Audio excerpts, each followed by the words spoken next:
Olá! Hoje estamos aqui com mais um episódio do podcast 2 Não Pode. Eu sou a Juliana Mansur. E eu sou Augusto Pinto. E hoje a gente vai falar sobre controle de uma forma geral. Controle da vida, controle das emoções, controle no trabalho, controle da vida alheia, enfim. Controle dos outros. Controle dos outros, entre outros assuntos. O que é controle para você? Olha, você sabe por que esse tema foi escolhido? Porque... injustamente na família, eu sou considerado controlador. Então eu vou fazer esse programa especialmente para provar que a família está errada. E os ouvintes que julguem no final. Manda, Ju. Você é o controlador da família? Você é mais controlador que sua esposa? Não, eu sou mais controlador que você, assim mesmo. Eu acho assim. Tá ali. Você acha que ser controlador e ser mandão é a mesma coisa? Não, é completamente diferente. Explique. Até porque eu não mando porcaria nenhuma. Porcaria nenhuma. Só tento controlar e não controlo nada. Mas não controlo nada. Então, eu não sou mandão, mas eu sou controlador. Eu acho que o controle, brincadeiras à parte, é uma tentativa de você afastar a sua insegurança.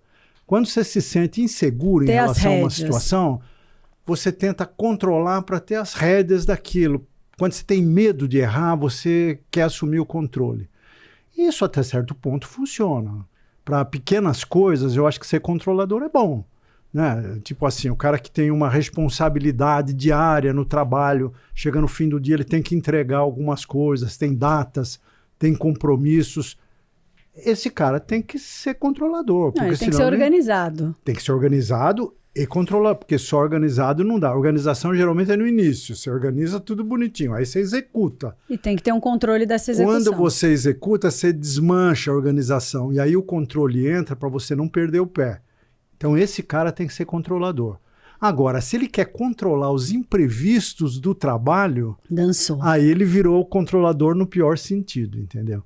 Um mandão é um cara que caga regra. Que caga regras. Ela que falou, eu não falaria um termo desse aqui pro público jamais. E você acha que a pessoa que sabe, que é uma pessoa que sabe se controlar no trabalho, nos afazeres do dia a dia, ela também necessariamente tem o controle das emoções ou são coisas separadas? Eu acho que são coisas até pelo contrário, né? Geralmente as pessoas que são controladoras, elas não controlam a emoção. Elas não controlam as suas emoções, né? Acho que uma coisa não tem nada a ver, mas controlar as emoções, eu particularmente acho uma coisa muito difícil. Eu vou explicar por quê. Teve um outro programa, eu não lembro qual, que a gente falou de pensamentos, emoções, ações, lembra que a gente falou de... E naquele programa eu disse assim, que as emoções não estão sob o nosso controle, porque o que dispara a emoção é o pensamento. Então a gente teria que controlar o pensamento. Depois que você pensou um negócio horrível, que você pensou uma coisa negativa ou muito positiva, qualquer sentido, a emoção está disparada, você não segura mais, entendeu? Você começou a pensar num desastre. Putz, você vai começar a sentir medo. O medo é apenas a emoção, consequência de você ter imaginado uma situação antes de acontecer, acabando da pior maneira possível. Então, é isso, né? Ou seja, controlar as emoções é possível, em tese, se você controlar os pensamentos. É possível controlar os pensamentos? Eu não consigo. Já debatemos isso também, quando falamos de meditação e tal. O pensamento, quando entra na célula circular, naquele loop negativo, é incontrolável. Você teria que se distrair, ouvir música, fazer qualquer coisa, mas normalmente não dá. Eu acho que o controle da emoção é uma coisa talvez um pouco mais superficial. Não acho que você controla ela exatamente. A gente não controla o que a gente sente porque é sentir, né? Mas a gente consegue, em alguns casos, controlar o quanto você vai demonstrar aquilo em determinados locais. Às vezes, se acontecer um problema em casa, você está super chateado, você pode ir para o trabalho que você não está no melhor astral, mas se você tiver um mínimo de controle, você não vai ficar lá chorando e soluçando loucamente. Às vezes, se você perde o controle, isso pode acontecer. Então, acho que controlar a emoção é talvez saber dominar ela dependendo do ambiente que você está. Controlar as suas reações diante da emoção. Saber o que cabe e o que não cabe. Ou você Não é legal você ter um acesso de riso numa situação extremamente triste, né? Então é tentar controlar aquilo que você sente, mas você não vai estar deixando de sentir. Você só vai estar tentando manejar aquilo. Não vou usar, dissimular seria meio pesado, mas tentar manter uma certa imparcialidade, uma certa fleuma ali na hora de transpor. E até porque, assim, você sentir as suas emoções é extremamente importante, né? Você ter o controle da emoção, que você seja capaz de barrar a emoção, seria péssimo, né? Porque você passaria por cima do que você sente, por cima dos seus sentimentos e, no fim das contas, se tornaria uma pessoa absolutamente fria. Você vai pirar. Uma pessoa, você vira sei lá, sociopata, psicopata, que você não tem emoção. Então, acho que isso não é possível. Mas é saber reagir às emoções, né? Reagir às emoções, as emoções são uma caixinha de surpresa, né? Agora, falando de controle, né? A gente falou que controlar tarefas, controlar trabalho físico é uma coisa boa, mas tentar controlar o mundo à sua volta... É impossível. É neurótico, isso já virou uma neurose. Mesmo assim, todos nós tentamos em algum momento. Como é que a gente teria um termômetro para saber quando passou da linha do bom senso tentar controlar uma situação? Porque controlar uma situação potencial de risco é bom. Olha, eu vou fazer uma viagem, deixa eu tomar algumas precauções para não dar ruim, né? Agora, você não vai conseguir controlar o atraso do avião, por exemplo, a mala que perdeu. Então não começa eu vou contar uma história para você imaginar o que tem de nego doido. Se ele estiver ouvindo, ele vai saber quem é, obviamente. Né? Um amigo meu, que quando a gente viajava e o voo tinha uma conexão, e você pegava o bilhete e ia direto para o próximo voo e a mala ia direto. Ele saía correndo em direção à esteira para ver se a mala não tinha sido colocada na esteira. Mas isso quando podia, né? Porque você nem sai daquele pedaço. Agora mudou, principalmente voo internacional. Nossa, e aí quase perdi o voo porque ficava na esteira. Quase perdi o voo porque ele esperava até o último minuto para ver se a mala dele... Então, esse é um exemplo de tentar controlar o incontrolável. Não vale a pena. Mas hoje, por exemplo, com os AirTags, as pessoas tentam fazer um pouco isso, né? A pessoa tá no avião que quer ver se a mala tá naquele lugar. O AirTag serve pra gente sofrer. E eu acho assim, isso que você perguntou, eu acho que não pode virar neurose assim. Primeiro que você tem que saber se você tá controlando é uma coisa que pertence a você, é a sua vida. Se é a sua vida, vamos tentar não entrar em looping, tudo bem, mas... Não tente controlar a vida do ser humano do lado, da pessoa, do seu filho, do seu pai, porque você não vai conseguir, porque são pessoas diferentes, que pensam diferentes, que sentem diferentes, e o que para você é uma situação difícil ou de risco, para aquela pessoa não é. Mas eu acho que o controlador clássico é aquele que tenta controlar o mundo à sua volta. Tenta controlar situações e pessoas, tenta controlar a reação das pessoas. Então fica chamando atenção, olha... o avião vai sair, você ainda está aí lendo jornal, levanta. Esse é o controlador, que ele quer controlar. E vou te falar, a pessoa é assim, porque é assim, ela é uma característica nata. É um lugar de sofrimento. Você não acha? É um lugar de super sofrimento, porque como não dá para controlar a vida e o mundo, você está sempre correndo atrás do rabo e não alcança nunca, né? Não alcança nunca, então... É uma neura, né? Mas eu acho que a pessoa não... O controlador que quer controlar o mundo, ele não controla isso nele. E ele sente isso. E é sofrido, porque você não vai controlar nada no fim das contas. O que a gente controla no fim das contas? Eu acho que a gente pode... Tem vários controles na nossa vida que eu acho que são pertinentes e reais. Você consegue fazer um controle financeiro. Acho bacana. Legal você saber se ganha isso, você gasta isso, você tem isso para viajar, você tem isso para passear, ou não tem esse mês. São controles que são pertinentes. Mas não adianta você querer controlar coisas grandes que fogem da sua alçada, sabe? Porque vai ser uma luta inútil. E você sofre, porque cada vez que passa do ponto e você não conseguiu segurar, aí você quer voltar àquele assunto e tentar controlar no dia seguinte de novo. E quem é assim, é assim. Eu acho que a gente tem vários controladores na família, né? Não adianta você tentar discutir que não vale a pena, porque... Você acha que eu sou?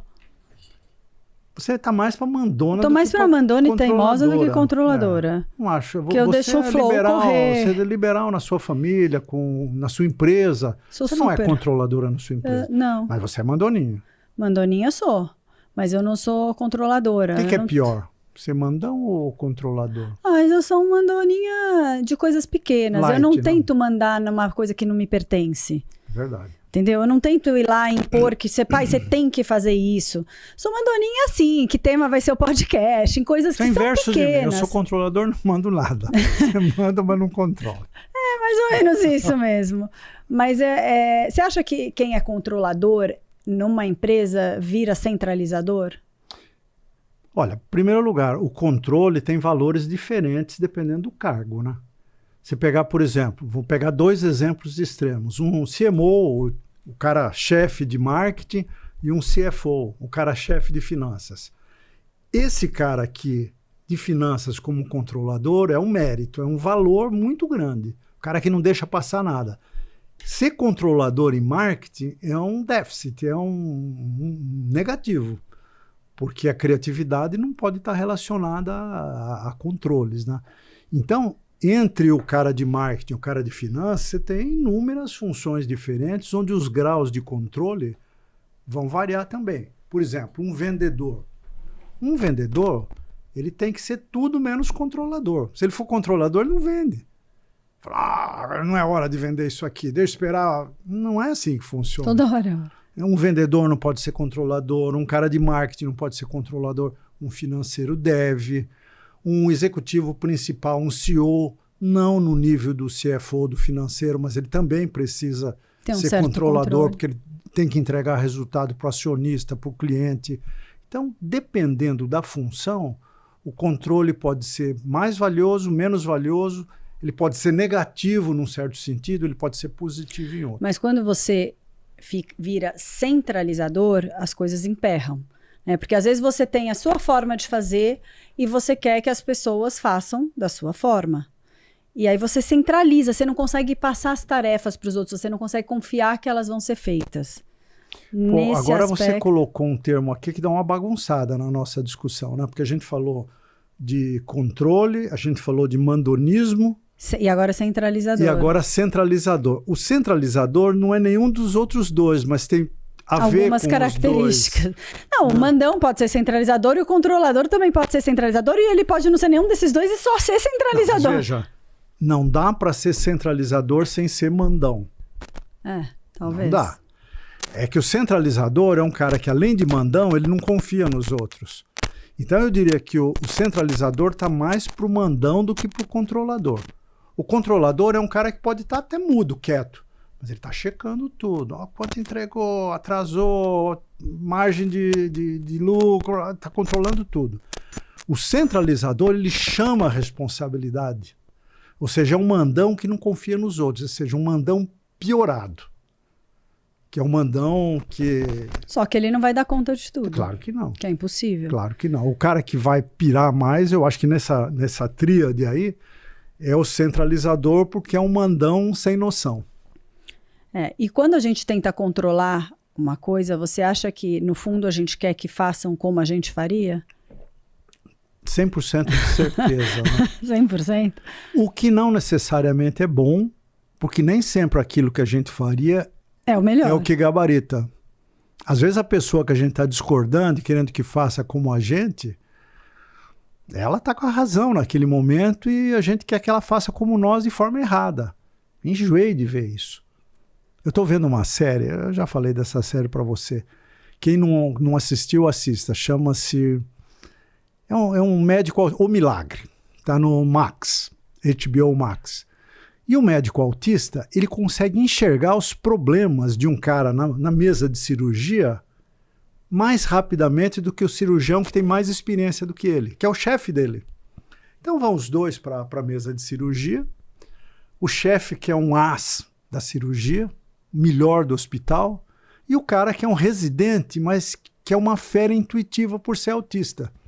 Então ele vê o resultado dos exames, ele olha assim, um diagnóstico local do ambiente de cirurgia, ele tem uma sacada que o cobrão lá não tem. Aí o cobrão manda ele calar a boca. Aí a cirurgia vai andando, de repente o cara percebe que a dica do residente estava certa e a mandonice do chefe não.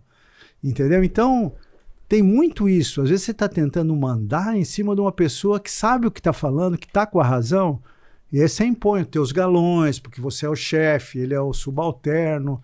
Isso dá ruim, via de regra, né? Não, e quando você contrata uma pessoa, sei lá, a gente faz esse podcast, a gente tem uma empresa por trás que faz toda essa produção.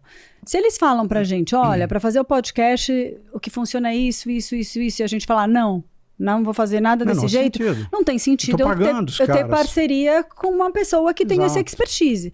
Então, eu acho que o problema entra aí também, quando você quer controlar uma coisa que você não tem nenhuma expertise para controlar, e você tem alguém que tenha, mas que você não permite fazer. Esse exemplo é bom, porque vamos pegar o caso aqui do nosso podcast. Nós estamos pagando, então, como nós estamos pagando, a gente se dá o direito de pedir coisas erradas, né? Então, por exemplo, eu quero indexar um podcast. Vou dar um exemplo real. Que a gente discutiu até durante o horário de almoço, né? Bom, para você escrever a sinopse do episódio, é difícil delegar isso, porque a pessoa teria que ter assistido o programa inteiro para saber quais são as ênfases que você vai dar. Então, a sinopse é indelegável. Você tem que escrever e entregar para quem produz o programa. As tags que vão indexar aquele programa para ele ser mais facilmente achado na busca orgânica, quem tem mais condição de fazer não somos nós, que fazemos o programa, mas o pessoal que está produzindo. Agora, se você não entende a lógica de por que usar uma tag, você tende a ser um mandão ali e falar, não, peraí, eu não concordei. O cara te explica minimamente a razão de ser daquilo, acabou. Você não vai querer discutir com um cara que é técnico e está te dando uma explicação razoável para ir contra o seu interesse, que é fazer subir a audiência do programa. Mas a gente faz isso o tempo todo. Tem erro aí? Tem. Acho que tem erro de parte a parte. Tem erro do mandão, que quer mandar porque quer mandar, e tem erro da outra parte, que está com a verdade, por exemplo, o residente lá da série, que não fala, não dá ênfase no que está falando. Esse cara teria que ter coragem, o que tem a razão. Não, peraí, me ouve primeiro, depois se discordar, tá tudo bem. Nem sempre acontece, porque aí tem uma relação de poder hierárquica. É o chefe com o médico, é o cara que está pagando, com o cara que está recebendo, que não é equilibrada. Deveria ser. Deveria ser, mas não, seres humanos, né? Vamos falar um pouquinho de mandonismo, Ju? Mandonismo. Então, já que você é mandona na mesa aqui, eu não sou mandão, eu não mando merda nenhuma no popular, né? Como é que age um mandão? Em que momento ele fala, epa, tá na hora de eu controlar essa situação, deixa eu chamar a responsabilidade. É o medo que te leva a isso, é medo de dar ruim, é você não aceitar que aquela pessoa interfira na sua vida. O que faz o mandão disparar o seu gatilho? Não sei, muita propriedade, eu não sei porque eu não sou mandona. Além de mandona, ela é cara de pau. Não, eu não acho, eu não sou, assim... É mandoninha, eu te chamo de mandoninha. Eu sou muito... Eu sei bem o que eu quero, eu sou clara no que eu quero. Então, eu tenho uma posição muito clara. Se eu concordo, eu concordo. Eu não sou de meias palavras, de bajulação nesse aspecto. No meu caso, eu acho que o que me faz entrar num mood mais mandão, e não tem nada a ver nesse nosso lance do podcast, que é uma coisa super leve, no trabalho, é a minha intuição. Quando eu sinto que vai dar ruim... E aí, às vezes, eu até me desculpo. Eu falo, olha, desculpa, eu sei que eu já falei isso, mas eu vou enfatizar. Eu sugiro que fale de novo com fulano, ciclano, beltrano, porque eu tenho certeza que as coisas vão vir erradas. E na prática, como isso acontece? Qual o grau de acerto aí da sua intuição? É enorme. É enorme. É mulher, né? Mulher é inferno. Não é nem ser mulher, é uma coisa assim... às vezes eu já vivi aquilo, eu já vi esse prato cair. E eu já vi esse prato cair, eu sei com quem eu tô lidando do outro lado, e eu sei... Já vi esse filme? Já vi esse filme, não vai dar bom. É chato, né? Tudo de novo. E às vezes eu tenho ali trabalhando comigo uma pessoa que ainda não viu esse filme, e ao mesmo tempo se eu ficar lá falando a mesma coisa o tempo todo, é desgastante, mas aí o prato cai. E aí, acho que você colocou uma coisa super legal aqui. Eu já vi esse filme que vem com experiência, nem sempre é explicável, né? Nem sempre é quantificável. Você não pode... aconteceu em tal situação assim, se você fizer isso. É uma coisa que você viu, deu bom ou deu ruim. Ou viu, ou até já fiz errado. Entende? Mas é difícil de explicar. É difícil de explicar, porque às vezes um exemplo disso para o nosso público. por exemplo, no meu escritório a gente tem a gente faz entrega de site. E eu viro e mexo e falo, gente, quando forem separar os pedidos, olha sempre se tem entrega expressa, que é aquela que a pessoa paga, que tem que ser entregue no mesmo dia. É só em São Paulo e tal. E eu falo isso muitas vezes repetidamente. E aí as pessoas começam a achar ruim. Parei de falar. Começou a dar ruim. Parei de falar. Um belo dia que aconteceu, 2 entregas expressas que não foram entregues. Por mal? Não por mal, por distração, porque naquele dia estava fazendo outra coisa e deixou passar. Mas assim, eu já vi esse filme, entendeu? Eu já cometi esses erros, porque como no meu trabalho eu já trabalhei sozinha, né? Eu já fiz tudo que a minha empresa faz. Hoje tem algumas pessoas, mas eu já fiz aquilo. Tudo que existe lá eu já fiz. Então já cometi esses erros. Então eu falo porque eu sei que para aquele outro lado aquilo não tem a mesma importância do que tem para mim, porque eu já vivi o erro daquele lado. Mas o erro, você não transmite a experiência do erro. Ele precisa ser... Não vai mais acontecer, 100% certeza. E numa boa, ninguém fez por mal, não é zero uma crítica, mas tem coisas que a gente só aprende quando a gente erra. E quando você já errou aquilo, você quer transmitir essa experiência, você não vai conseguir. Eu vou te dar um outro exemplo disso, que é um clássico também. Talvez até você já tenha vivido, que é o timing para falar. Isso em vendas, em negociações, o seu marido, de novo, coitado do Eide aqui, como referência positiva, né? É um expert nisso. O timing, você falar 5 minutos antes, você come cru. 5 minutos depois, você come queimado. Então, você ter esse timing para cobrar, para negociar, para dar um desconto, para pedir um desconto, para, enfim, pedir uma condição adicional num processo de negociação, e quanto mais sofisticado, quanto maior for a negociação, mais crítico é o timing. Então, eu já me coloquei algumas vezes nessa situação onde eu era o CEO de uma empresa que estava sendo levado pelo meu diretor de vendas para fechar um negócio. Então, o negócio não era meu. O negócio era do meu diretor de vendas, o cliente era dele, ele já estava meses ali negociando, hoje era o fechamento. Por que ele me chamava? Primeiro, por uma questão de gentileza, e segundo, porque, se eu estou com o meu chefão do lado, se no último minuto o cliente pedia uma tampinha de garrafa a mais, o cara tem poder de decisão na hora. Então é um clássico isso, quer dizer, num fechamento de um grande negócio, vai o CEO e vai o dono do negócio. E nessa hora, às vezes, o negociador, que é o diretor de vendas, ele se afoba um pouco. Você está vendo, espera mais um pouquinho, o cliente está quase concordando, eu não preciso entregar isso. Se eu entregar, vai ser uma coisa que não vai ser boa nem para o cliente. E eu não consigo, porque eu vou puxar o cara embaixo da mesa. Eu já vivi muito isso também. Isso acontece direto. E aí, o que você faz? Depois do episódio, qualquer que tenha sido o resultado, você chama o cara e fala, olha, cara, paciência nessa hora. Vamos combinar um código. Por exemplo, eu dou 2 batidinhas na caneca aqui, você espera. 3 batidinhas, você fala. Alguma coisa assim, porque não tem jeito. O menos experiente, ele vai se afobar. Aí entra outro termo que está relacionado ao mandonismo, que é a afobação, né? Que é a perda do timing. E é o timing e até o tom. Perfeito. O tom que você fala com uma pessoa... Ele muda toda a história, toda a negociação que você está tendo, né? Eu sou ruim nisso. E isso, ninguém nasce sabendo, é treinamento, né? A pessoa vai aprendendo, tem um pouco de personalidade, né? Mas tem pessoas que são mais eu sou mais sanguíneo, então eu rapidamente mudo o tom, eu passo o tom. E aí você passa do tom. Né? Você tem que ter um tom intermediário, que nem te deixa frouxo, mas também não vai com os 2 pés no peito.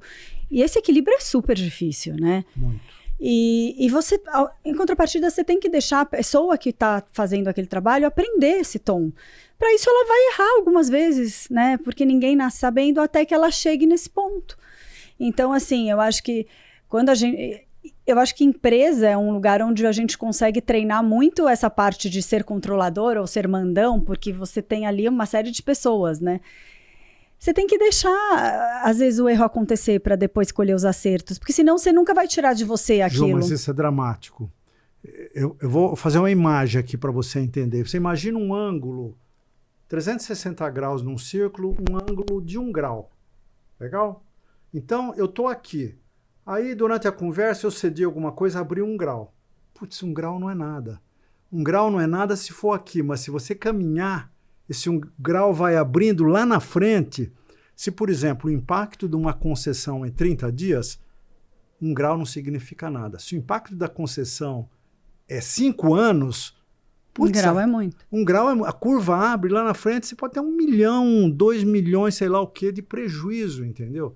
E o cara que está negociando, no calor da negociação, o dono do negócio, ele não tem esse cálculo. O cara que está do lado, frio, ele está olhando e fala, putz, ele está prometendo alguém a mais na equipe. Se fosse 30 dias dessa pessoa, nenhum problema. Mas 5 anos. Mas 5 anos de um cara sênior, ele não fez o cálculo, o lucro do negócio vai embora aí. E nesse momento não tem jeito, ou você dá um chute por baixo da mesa, ou você fala, sinto muito, não dá. Mas eu já vivi situações como essa muitas vezes. E acontece. Deixa eu te perguntar, você colocou um outro tema que eu achei interessante aí, que é a assertividade, né? Que você falou, eu não é que eu sou mandona, eu sei o que eu quero, eu sei quando vai dar ruim, eu tenho essa intuição. Então, eu batizaria isso de assertivo. Você é uma pessoa assertiva, você é... Sou decidida. Sinônimo. Decidido, assertivo é a mesma coisa. O que caracteriza um assertivo, que é positivo, de um mandão, que é negativo? Qual a diferença entre um e outro? Eu acho que o assertivo vai acertar, como diz a palavra, o mandão vai mandar e vai errar. Não. Assertivo é com S, não é com C. Mas eu tô falando na forma do som, entendi, na sonoridade. Entendi. Assertivo, acerta. Não, eu acho que... sei o que vai fazer você identificar se o cara é mandão, se ele é assertivo. O cara assertivo é um cara que sabe se posicionar. Se você me perguntar se eu quero a pizza de mussarela ou de calabresa, eu vou ter a resposta. Eu nunca vou responder, tanto faz, pode escolher pra mim. Porque senão sempre vou comer a pizza que eu não quero. Então eu sempre falo pras pessoas, cara, aprender a decidir o que você quer e se posicionar começa na escolha do sabor da sua pizza. Se uma pessoa abriu pra você... qual sabor você prefere? Se ela não quiser que você escolha, ela nem te pergunta. Se ela abriu pra você qual sabor que você prefere, fala. Eu prefiro mussarela. Mas você é assertiva. Mas então pra mim isso é muito fácil. Eu tenho muita facilidade de falar não quero porque eu não tô com vontade, porque eu não gosto. Pensa assim, alguém está diante de um risco que tem que ser tomado. Pular num rio para mergulhar, fazer um bungee jump, qualquer coisa assim meio assustadora. O assertivo olha, fala, isso aqui está totalmente dentro da minha zona de conforto, fui, tchau. O cara que é impulsivo, mandão principalmente, ele vai sem pensar, sem nenhuma avaliação de situação, entendeu? Então é diferente. Eu acho que um é meio irresponsável, o assertivo é um cara que está tomando risco sim, mas com consciência. Eu acho risco calculado. Mesmo que você não saiba que você está calculando, que seja o seu background lá dentro do seu cérebro, você já viveu aquela situação algumas vezes, sabe que vai dar ruim, mesmo não sabendo explicar, você é assertiva. Porque é um risco controlado que você está tomando. O impulsivo, ele pula, depois ele vai descobrir que não tem paraquedas, entendeu? Então, acho que essa diferença Vamos falar dos indecisos, que eu adoro esse tema. Vamos, quem são os indecisos? Você conhece algum? Conheço mais mandões do que indecisos. Opa, eu conheço alguns indecisos que vai numa loja. Eu não lido bem com indecisos. Lido bem, assim, como eu sou muito assertiva, usando esse exemplo, vamos numa loja comprar uma roupa. Eu não consigo compreender você não saber se você quer azul ou amarelo, porque é muito distante da minha realidade. No minuto 1, eu já olho e falo, não, esse. Entrar numa loja e fazer uma compra que eu quero é 30 segundos. Entrei, vesti, gostei, não gostei. Eu nunca passei por aquela situação de gostei, mas mais ou menos, será, não será? Eu nunca vivi isso. Eu nunca pus uma roupa e troquei a roupa, porque eu não achei que ela estava boa. Então, quando eu me encontro numa situação com uma amiga, com alguém que é assim mais indecisa, é um treinamento para minha paciência. Eu sei que ali eu estou aprendendo uma outra coisa. Nós temos um casal de amigos que você conhece, mas enfim. E teve uma época que a gente viajava com alguma frequência e tal, e ela é muito indecisa. E é consumidora, quer dizer, não pode ver uma loja, né? Então nós estávamos numa cidade, viajando fora do Brasil e tal, e elas resolveram ir numa loja. Os maridos acompanham, fazer o quê, né? Eu também gosto de uma lojinha, para ser bem sincero, mas não sou fanático. E aí essa nossa amiga queria comprar uma bota, porque era inverno, ela tinha levado só sapatinho raso, não, preciso de uma bota para usar com calça comprida. E entrou numa loja que tinha uma parede 100 de botas. 100 botas. Ai, meu Deus, se tivesse duas, mas 100 botas. E a sua mãe, que é muito decidida, falou, olha, essa aqui, ó, perfeita para você, o que você queria, o couro molinho, o preço tá bom e tal. Ela experimentava, falou, nossa, essa é maravilhosa, mas aquela outra. Resumo da ópera, 2 horas escolhendo. Finalmente ela escolheu a primeira bota que a Lígia tinha sugerido. Foi no caixa, pagou, aí mudou de ideia. Voltou. Então, isso me enlouquece. Trocou a bota, levou pro hotel. No dia seguinte, ele falou, gente, deixa eu voltar na loja. Comprou a bota que ela tinha devolvido. Ah, não. Isso me enlouquece. Eu fujo. Eu já aconteceu, uma pessoa muito indecisa, eu fujo. Eu fingi que eu me perdi dela.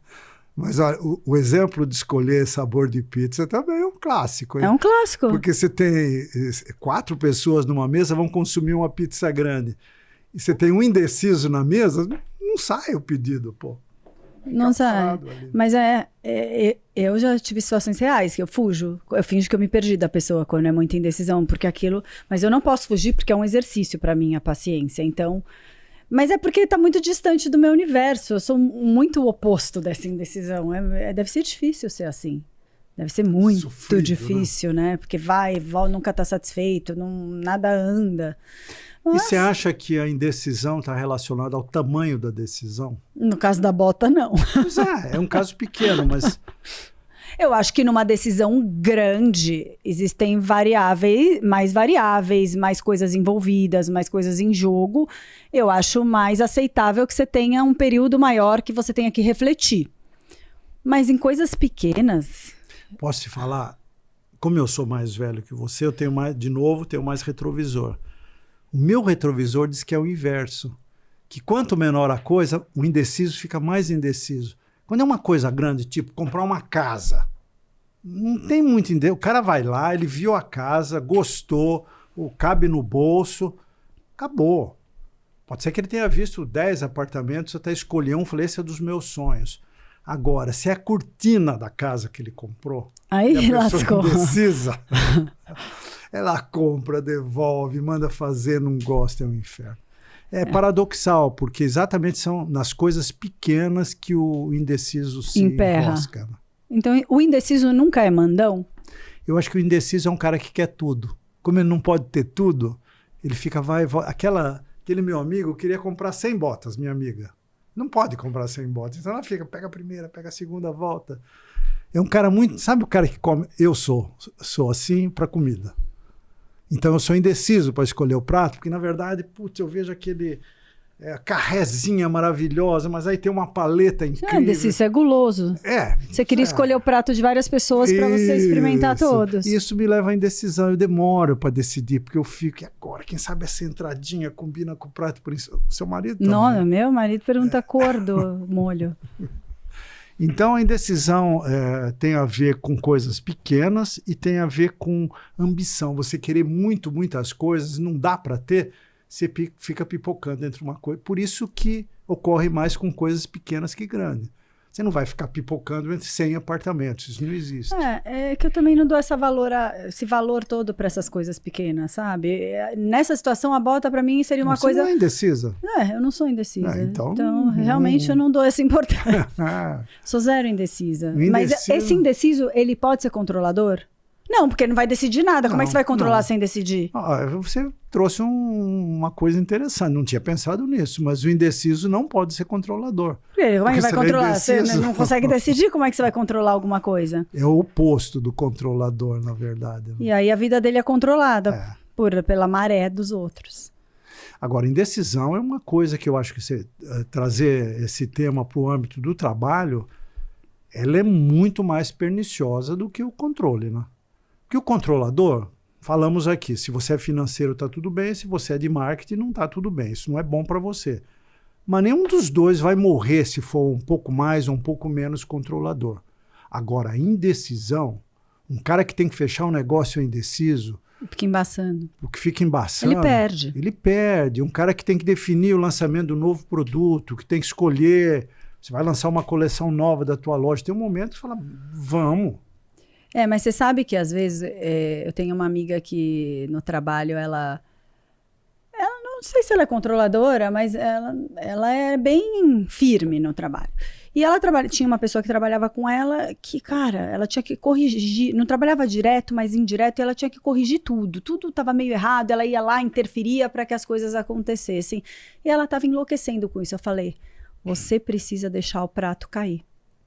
Enquanto você ficar segurando o prato da outra pessoa, da responsabilidade que não é sua, eu sei que interfere na sua área, mas, no fim das contas, se o prato dela... se o prato dela não cair, você sempre vai ter que corrigir coisas mínimas que não são da sua alçada. Deixa o pratinho cair. Então, eu acho que tem horas que a gente tem que deixar o prato da outra pessoa cair para ela aprender. Não por mal, não é um aprender no mau sentido, mas é a história de sempre. O bebê só vai aprender que a tomada dá choque quando ele tomar um choque. E não vai, muitas coisas a gente não consegue transmitir sem a pessoa passar. E a gente fica tentando proteger, a gente fica tentando não deixar a peteca cair, mas uma hora ela tem que cair. É que isso que você está falando, que eu concordo, que o verdadeiro aprendizado é fazendo, né? Não é uma unanimidade isso. Não. Por exemplo, minha mulher não concorda com isso. Ela acha que se a gente pode prevenir alguma coisa, tendo visto acontecer com outra pessoa, você vai tentar transmitir, mas a pessoa não vai captar. Eu vou fazer diferente, comigo vai dar certo. Aí não dá certo, você aprendeu que não deu certo. Mas não fazer, não deixar a pessoa fazer para não errar, é você impedir um processo de maturação de qualquer coisa. Exato. E muitas vezes a gente faz isso porque é mais fácil, né? Eu sempre converso lá no meu escritório com a pessoa que trabalha comigo, eu falo assim, você tem que deixar as pessoas fazerem, porque assim, que nem filho, chega uma fase que seu filho começa a tomar banho sozinho, mas ele tomar banho sozinho é um inferno, porque ele não sabe tomar banho, então você tem que ficar lá, leva o dobro do tempo, você tem que ficar, lava a perna, lava o pé, não, esfrega direito, não, agora tem que molhar mais, você não jogou água no cabelo, demora 3 vezes o tempo de você enfiar ele na água e ensaboar. É muito mais chato, mas se você não deixar ele fazer, ele nunca vai saber tomar banho. E é assim para tudo, né? Então eu acho que tem essa parte onde a gente interferir, mandar, ser controlador, é mais fácil do que deixar a pessoa fazer e errar. É fato, mas acho que quando você traz isso para o âmbito da educação, a responsabilidade do pai e da mãe aumenta muito, né? Então, é muito mais fácil eu dar banho do que eu deixar tomar. É mais fácil na empresa você deixar dar uma merda, vender alguma coisa errada, não entregar a tempo e tal, e falar, tá vendo? Eu te falei. Do que com o filho. Não estou falando de tomar banho, porque isso é um exemplo muito banal, mas decisões mais complexas. Por exemplo, hoje a questão de sexualidade, a questão de uso de celular, uma série de temas que são polêmicos, difíceis, e que não tem um padrão de coisa certa e coisa errada, e que você tem que, você é pai, você vai orientar. Você tem que, em algum momento, tem que tomar uma decisão. Só, pô, isso aqui passou do ponto, eu acho que não está legal. Então, eu acho muito, mesmo quando vocês eram Mas é uma pequenos, linha tênue, né? Até onde você pode deixar ir, porque eu acho que essa autonomia é importante, dando as orientações, até um momento que você fala, não, daqui não vai passar. A questão é onde está o daqui. E aí eu acho que é timing, né? Vamos acertar e vamos errar esse ponto. Não tem... Sabe o que eu acho? Quando você traz essa questão de controle para a educação de filhos, você tem que pensar como um par. Porque dificilmente os dois vão pensar igual. Um vai ser mais impulsivo, o outro vai ser mais conservador. Então essa balança entre o impulsivo e o conservador acaba ajudando a criar uma linha tênue do meio para você tomar a decisão. Não, agora nós dois concordamos que chega. Para aqui, nós vamos decidir. Quando se trata de negócio, você está sozinha. Você sabe disso, você não tem sócia. Eu tinha 2 sócios, era bem confortável, porque chegava nesse ponto de indecisão, eu tinha uma sócia que era muito boa controladora, eu não sou. Já falei no início do programa, mas lembrando do trabalho, não era mesmo. Eu tinha um sócio que curtia muito mais a parte negocial e tal, e eu ficava no meio dos dois lá para... Mas o fato de sermos 3, na hora que o circo ia pegar fogo, a gente sentava, fazia uma aproximação e traçava a linha do meio. Mas quando você é sozinho, dono de uma empresa, você é um pai separado que cuida sozinho dos filhos, gente, é duro. É difícil, né? É um local muito solitário. Graças a Deus eu tenho esse local só na empresa, mas eu sou cercada de pessoas que trabalham muito bem, e fora as pessoas que trabalham comigo, embora eu não tenha sócios, eu tenho uma rede de apoio. Eu tenho um marido empresário, eu tenho você, eu tenho a própria Marília Carvalhinha, que é uma expert de finanças e de estratégia que trabalha para a Undertop. Não percam a entrevista dela, que já foi. Já foi. Então, eu acho que quando você está num momento crucial de decisão, é importante ouvir um pouco outros olhares. Você está dizendo que em um certo momento a gente tem que parar, sentar numa trocar cadeira uma e ideia. falar... Eu tô achando isso. Você acha aqui. que eu tô errando? Você acha que eu tô acertando? Você acha que é por aqui? Eu acho que decisões gigantes não precisam ser tomadas sozinhas. Não tem circunstância em que você acha que você está certa, mas você ouve as pessoas mais para querer que ratifiquem. Ah, tem, mas eu não vou obedecer se eles discordarem. Exato. Então, para que eu... Não, mas eu sou uma pessoa que geralmente, se eu não vou ouvir, caso a opinião seja diferente da minha, eu nem pergunto. Se eu não vou te ouvir, eu prefiro nem te perguntar, porque eu não vou te ouvir. Mas daí eu tô com 100% de certeza. Eu acho que eu estaria recolhendo essas opiniões se eu não tivesse com 100% de certeza. É uma coisa que precisa ser analisada. Aí eu ia querer opinião. Se eu tô certa, eu posso quebrar a cara, mas nada vai me mudar de ideia. Mas isso te rotula, hein? Isso te rotula. Por exemplo, a gente estava conversando outro dia sobre a questão dos carros híbridos, lembra? Uma discussão que eu tive em casa, que seu marido chegou e disse, tem um carro híbrido aqui que faz 44 km por litro na gasolina. Não, isso é impossível.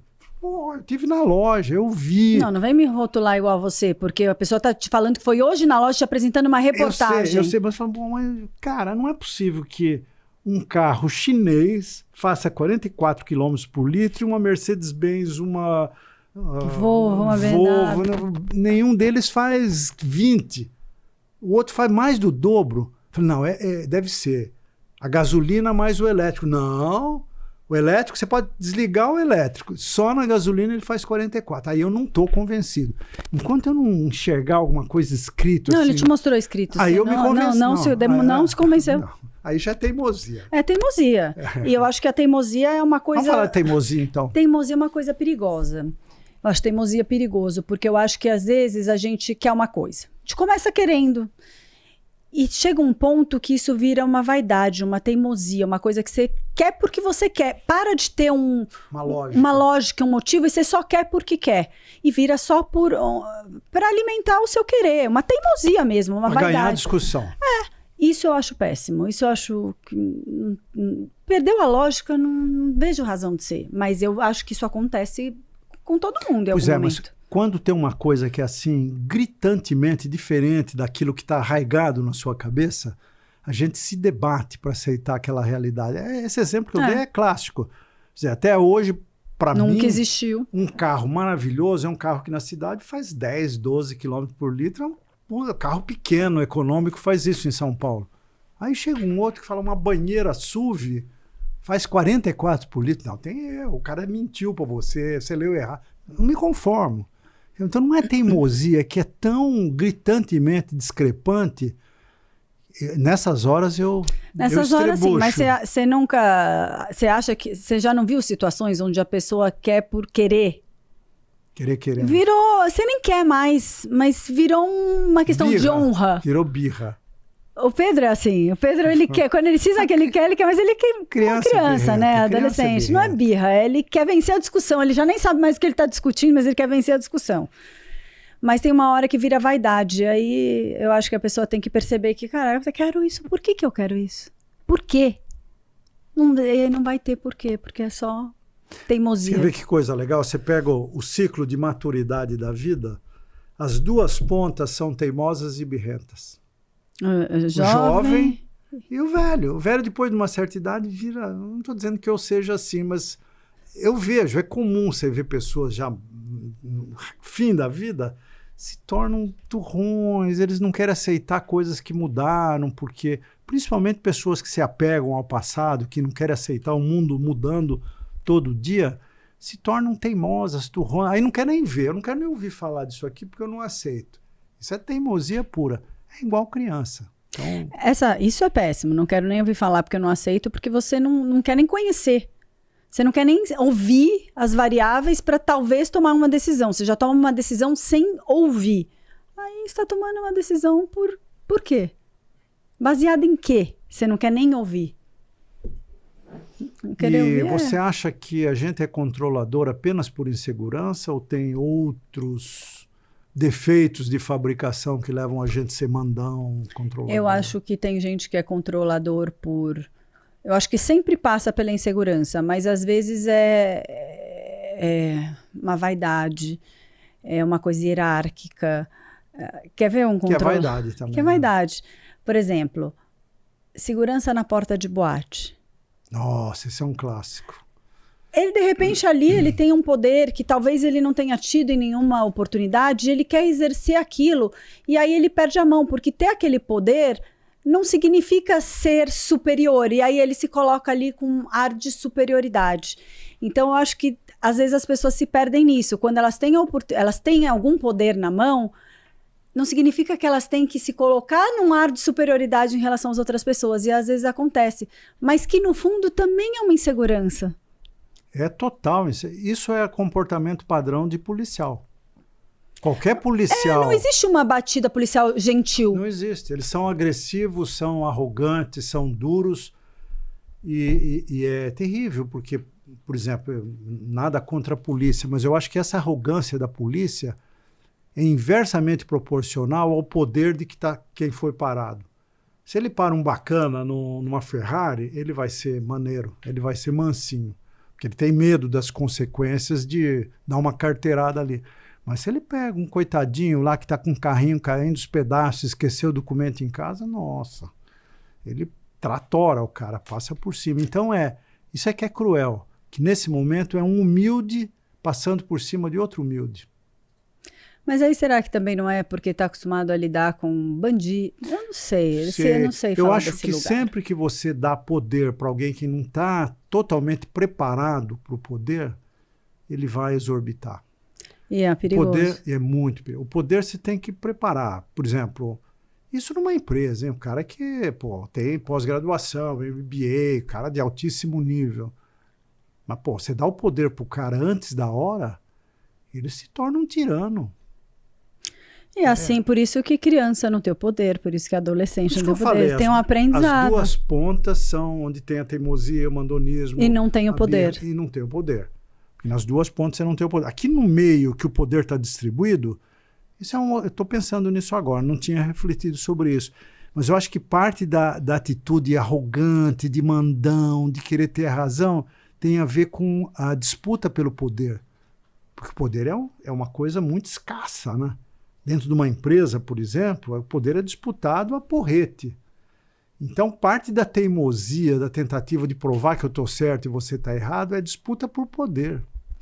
E você acha que isso, às vezes, não é falta de autoconfiança também? Porque se Sempre. você é confiante, você não fica lutando pelo poder. Você vai lá, faz o que você tem que fazer e você vai se destacar pelo seu mérito. Você não vai precisar impor o seu lugar ali. Ju, Médio. isso é médio porque depende do ambiente. Né? Por exemplo, eu trabalhei em umas 5, 6 multinacionais diferentes. Totalmente diferente da minha realidade. Totalmente. Quer dizer, a primeira multinacional que eu trabalhei Ali é um foi mata-mata. a IBM. Não, a IBM era só Lorde, porque era uma empresa, na época de ouro da IBM, que o princípio número 1 era respeito a outra pessoa. A outra pessoa podia ser teu chefe, teu colega, teu subalterno, teu cliente. O respeito à pessoa era um paradigma. Você podia pisar no tomate em tudo, mas não desrespeita ninguém, que senão você está fora do nosso jogo. Era um ambiente maravilhoso. Você podia não ganhar muito dinheiro, podia ter uma carreira mais ou menos, mas era uma delícia trabalhar num ambiente assim. Depois disso eu fui para a selva, trabalhei em empresas onde o objetivo é ganhar dinheiro, fechar negócio, contrato e tal, que era briga de foice. Então, nesse ambiente briga de foice, não é só vaidade, é sobrevivência também. Entendeu? Porque é tipo lei do mais forte mesmo. Um vence e outro perde. Um sai vivo, outro sai morto. Eu não seria boa nesse ambiente. Putz, Eu vou te contar uma história que acho que você já sabe. Talvez mas eu fosse boa, mas eu não seria feliz. o último emprego que eu tive, acho que foi o lugar que eu mais ganhei dinheiro, inclusive com opções de ações e tal, salário muito bom. Fiquei poucos anos, né? Mas era um lugar desse tipo, opressivo, Vendi alma para o controlador. diabo. Vendi alma para o diabo. Aí quando eu saí, primeiro ano, eu distribuí dinheiro das minhas economias. De certa maneira, Eu lembro, responsavelmente. falava para Lígia, isso aqui é pão que o diabo amassou, vou distribuir um pouco desse pão. Distribuí, paguei viagem, ajudei pessoas, uma boa. Mas muito em função da minha consciência. É como se eu estivesse pagando para mim mesmo um preço por eu ter aguentado aquilo. Eu não devia ter aguentado. Devia ter, segundo mês naquela empresa, isso não é para mim, tchau. E eu fiquei 2 anos por ambição. Meia culpa, não devia. Confesso humildemente aqui. Eu paguei por isso, porque minha consciência estava pesada por eu ter aceito aquilo, entendeu? Num ambiente como esse, ou você pega na foice e luta junto, ou você cai fora porque vão te cortar a cabeça. Entendeu? Eu ia cair fora, eu acho, porque não é meu perfil. Não... Esse mata-mata. Posso te falar? A gente fala aí dos Faria Limers, né? O ambiente dos Faria Limers é isso. Aqueles caras bacanas, arrumadinhos, lords e tal. Mas, porra, eles entraram na empresa, em frente a uma mesa de operação para ganhar dinheiro, nas fintechs, as empresas financeiras, é a lei do mais forte, a lei da selva. Então, ou você não entra ali, ou então Vale do Silício. Imagina quem vai trabalhar para o Elon Musk. Lorde, cara, você não dura uma semana. Não dura uma semana. O Elon Musk tem empresa dele, tipo Tesla, aí, que trocava um CEO por ano. Às vezes 2 no ano. Mas isso é ruim, né? As empresas estão aí vitoriosas, ganhando dinheiro. Mas porque... a que custo? Ao custo da saúde mental de muitas pessoas. De um monte de gente, da felicidade de um monte de gente. Se me perguntar, vale a pena? De jeito nenhum. De jeito nenhum. Nada paga a sua paz, na minha opinião. Na minha também. A paz de espírito não pode estar à venda. Nada paga a nossa paz de espírito. Eu acho que nada compensa você não conseguir dormir à noite. E aí você tem que medir, ver se vale a pena para você. É que quando você está dentro d'água, primeiro você nada para sobreviver, isso, cheio depois de tubarões você avalia. Depois não dá tempo, entendeu? Eu já vivi essa situação. Se alguém me pergunta racionalmente, por que você ficou 2 anos? Porque não é assim que funciona. Não é, eu estou enganado, eu não conheço a empresa, deixa eu dar mais 2 meses. Leva um tempo. Aí o teu chefe fala, pô, vem aqui conversar, ele te dá um embromation, tal, você engole. Você vai indo, os tubarões vão se aproximando e as ondas aumentam. Quando você vê, você está lá batendo com o remo na cabeça do cara do lado para poder subir no barco. É bem assim. Eu não estou dizendo que eu fiz isso. Eu me orgulho de ter sido um executivo orientado às pessoas a vida inteira, até o último dia de trabalho. Mas eu paguei um preço emocional, um preço psíquico por ser a figura errada no ambiente certo para eles, errado para mim. Eu paguei um preço alto por isso. Alto, de falar, pô, sou um hipócrita, fingido, eu não sou coerente com os meus valores. E você vai levar, mas. E você sai, porque 2 anos no mundo corporativo não é nada. Você viu que não era para você e saiu, mas leva um tempo, porque leva um tempo. Foi meu último emprego, mas isso podia ter acontecido no meio da carreira, eu podia ter ficado 10 anos ali. Não sei se ficaria. Acho que não ficaria, você tem razão. Acho que não ficaria, sabe? Eu acho que foi o timing que isso aconteceu. Mas, enfim, para fechar. Concluímos que você é o mandão e o controlador. Não, e eu só obedeço. Você é espertinha, manipuladora, poderíamos dizer. Não, manipuladora eu não sou. Um pouquinho, é. Não, eu não sou manipuladora de manipular as pessoas para. Eu falo o que eu quero, eu não manipulo ela a fazer o que eu quero. Eu acho que as mulheres têm uma habilidade inata, umas mais, outras menos, mas todas têm muito maior do que dos homens, para mandar com suavidade. Saber pedir. Saber pedir. Aí vem o tom. Que tom você usa com cada pessoa? O jeito que você fala com um, você tira tudo dele. Esse mesmo jeito de você falar com outro, você não tira nada. Então, isso é uma habilidade, né, que você desenvolve. Isso é uma habilidade porque, mesmo você vendo que você está errado, eu mesmo te confessei que tom é uma dificuldade para mim. Sempre foi, hoje mais fácil, porque a idade vai Você vai se reprimindo um pouquinho, mas sempre eu subi o tom muito rápido, entendeu?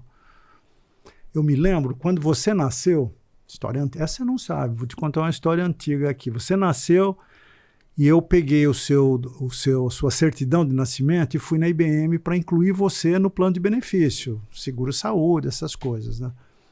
Cheguei lá, peguei um cara super gentil, mas que estava atarefado, tinha um monte de gente em volta, ele estava uma pilha de coisa para fazer, e eu fui ficando lá, e aí o cara de repente esqueceu que eu tinha chegado antes, entrou um outro na frente, eu fui me irritando, de repente eu subi de 10 para 100 o tom, o cara olhou para mim e falou, cara, por que você está falando assim comigo? Estou tentando te ajudar aqui. Desculpa se eu errei aqui, não vi que você estava antes. Aí te quebrou as pernas. Puta, mas eu saí de lá. Eu lembro até hoje da história. Você imagina, passou 50 anos e eu ainda lembro que eu fui um cara grosseiro, com um cara bonzinho. Virou meu amigo esse cara. Depois eu almoçava. Virou uma questão de honra. Virou meu amigo, o cara do RH. Não lembro mais o nome dele, desculpa, mas... Putz, eu falei, mas como é que eu pude fazer isso com um cara maravilhoso, gentil, que estava fazendo o seu melhor e eu estava impaciente porque eu queria voltar correndo para a maternidade, tinha deixado a Lígia lá e tal. A gente faz isso. As mulheres raramente agem assim. Então, é mais comum nos homens subirem o tom no momento errado. A mulher, quando sobe o tom, você pula rápido, porque... chegou no limite. Não, eu sou super tranquila, mas de repente... chegou no limite. De repente eu viro a mesa. E aí, até me desculpo, mas é que realmente é uma situação que já aconteceu muitas vezes. Enfim. Ju, foi legal. Acho que nós dois aqui aprendemos. Gozado que a gente debatendo, a gente aprende, né, sobre o tema. Ele expande na mente da gente. Você lembra de exemplos? E foi disruptivo, afinal de contas, é o primeiro tema que você abriu com mão do controle e a gente decidiu na hora. Porque ele gosta de escrever aquilo que ele vai falar. Ele nem lê, mas ele gosta de escrever toda a cartilha. E essa vez a gente decidiu na hora. Foi para ele pular da montanha. Esse é o terceiro episódio que a gente faz assim, né? Mas decidir na hora, assim, na hora, nesse minuto, foi esse. Eu acho que tudo bem, foi... Veja, não é que eu seja contra a improvisação, nada contra. Mas eu acho que se você pensa num assunto você antes... pode ter uma outra profundidade. Você vai ter uma outra profundidade, você vai dar uma diversificação no tema, você vai... Aquilo que a gente brinca, os afluentes do tema, é legal pensar antes. Quais são os afluentes desse tema? Hoje, aqui falando, apareceram vários afluentes, mas podiam não aparecer. E se você pensou antes, você já vai provocar. Ju, vamos sair do rio principal, vamos pegar esse afluente aqui. Então, é mais por isso que eu gosto de preparar, mas também gosto. Tá zero errado. Acho que tudo que a gente prepara sai muito bom. Mas como o tema era controle... Você deixou o controle de lado para treinar. Foi muito para testar, bom. foi um teste laboratório. Gente, é isso. Esse foi o episódio do dia. Curtimos muito fazer esse programa. O programa, como a Ju falou, quebrou meu controle, um programa improvisado. Se vocês ficaram até aqui porque gostaram, então recomende para os amigos, bate no sininho, se inscreva no canal e compartilhe. E fiquem com Deus, tá bom? Tchau, tchau. Beijo.